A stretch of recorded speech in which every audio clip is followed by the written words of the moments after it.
फिर से परिभाषा करते हैं क्या, जब कोई वस्तु माध्य स्थिति के इधर उधर सरल रेखा में गति करती है और उसका त्वरण विस्थापन के समानुपाती होता है, या उसका विस्थापन भी लिख सकते हो कि इसका विस्थापन त्वरण के समानुपाती होता है, तो उसे हम क्या कहते हैं, सरल आवर्त गति कहते हैं। ठीक है, अब उदाहरण में देख लेते हैं कि मान लो यहाँ पर एक हम दृढ़ आधार रख देंगे, सपोर्ट लगा लिए, उसके साथ में हम क्या लगा दिए, स्प्रिंग, और यहाँ पर एक चिकनी सी सतह लगा दिए हैं, ग्रीसी से लगा दिए हैं जिसका घर्षण क्या हो, कम हो, और यहाँ पर एक स्प्रिंग के साथ एक टुकड़ा लगा दिए हैं, ब्लॉक लगा दिए हैं जिसको गुटका बोलते हैं, खाने वाला गुटखा नहीं है, ये गुटका है। ठीक है, अब हम क्या करेंगे, यदि मैं इसको इधर की ओर दबा के ऐसे यहाँ तक लाऊं और फिर छोड़ दूं तो क्या होगा, ये इधर जाएगा फिर लौट के इधर आएगा, इधर इधर ऐसे ऐसे गति करने लगेगा, तो कैसी गति हो जाएगी, सरल आवर्त गति कहला जाएगी। ठीक है, जब आप साइकिल में हवा भरते हो तो एक पंप होता है ना, पंप को ऊपर ऐसे नीचे ऊपर नीचे, तो एक कैसे जाता है, सरल रेखा में जा रहा है, तो वो भी कैसा कहलाया, सरल आवर्त गति कहला गया। ठीक है, जो हमारे गाड़ी का इंजन होता है उसमें पिस्टन और सिलेंडर लगा होता है, एक दिन मैं बताया था कि पिस्टन और सिलेंडर होता क्या है। हाँ, तो यहाँ पर देखो, ये इस तरह का जब बर्तन होता है तो हम इसको क्या बोलते हैं, ये सिलेंडर है ना। जैसे पंप होता है हवा भरने वाला, तो जो गोल गोल हिस्सा है वो क्या कहलाया, सिलेंडर, और उसमें जो वाशर लगा करके हवा को ऊपर और नीचे जाने देते हो वो क्या कहलाया, उसका पिस्टन। जैसे डॉक्टर सिरेंज जब इंजेक्शन लगाता है तो जिसमें दवाई भरता है वो कहलाया उसका सिलेंडर, और जिसके उसमें दवा करके दवाई आपके अंदर डालता है वो क्या कहलाया, पिस्टन कहला गया।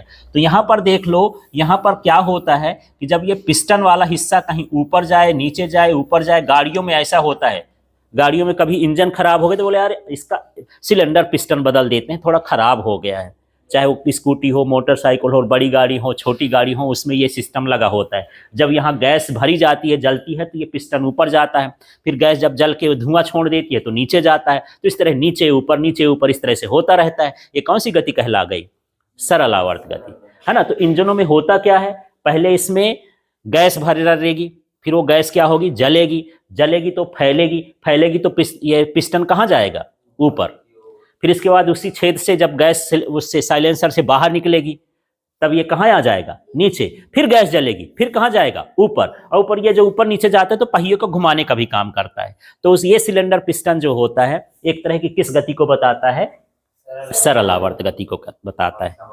ठीक है, क्लियर हो गया।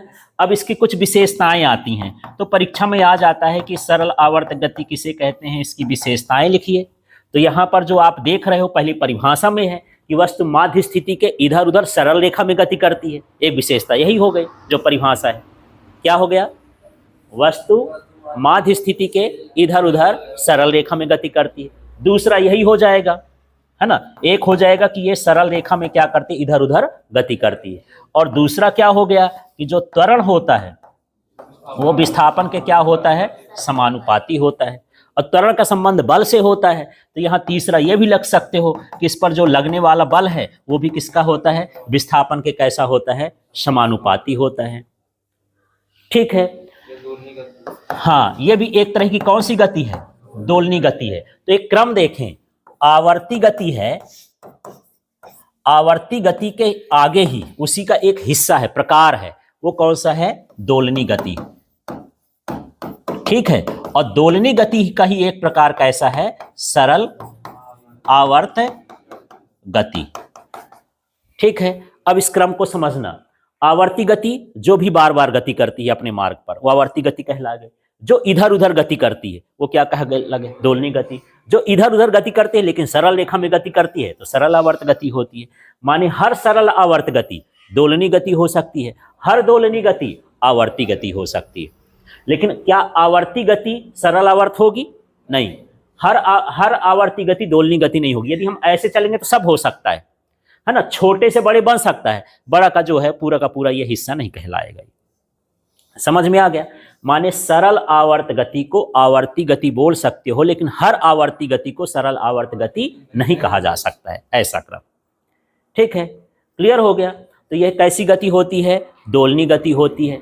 अब इस दोलनी गति को यदि हमको व्यक्त करना है तो हम इसको साइन या कोसाइन के फलन में व्यक्त कर सकते हैं, है ना। अब फलन नहीं पता है, मैथ्स तो पढ़ रहे हैं कि फलन क्या होता है, तो ये दो राशियों के बीच का क्या होता है, संबंध होता है। जैसे मैं लिख दिया x बराबर 3y, एक पिता है उसका जो उम्र है वो अपने बच्चे का 3 गुना है, तो उसको हम लिख दिए कि ये पिता हो गया, बच्चा हो गया, 3 गुना हो गया, तो x बराबर क्या हो गया 3y। ये क्या कहलाया, फंक्शन कहला गया, एक तरह का फलन कहला गया। ये रिलेशन बता रहा है दो चीजों में। यहाँ भी क्या होता है कि इस गति को यदि मुझे दर्शाना है तो किस फॉर्म में दर्शा सकता हूं, साइन या कोसाइन के रूप में हम यहाँ पर इसको व्यक्त कर सकते हैं। ठीक है, क्लियर हो।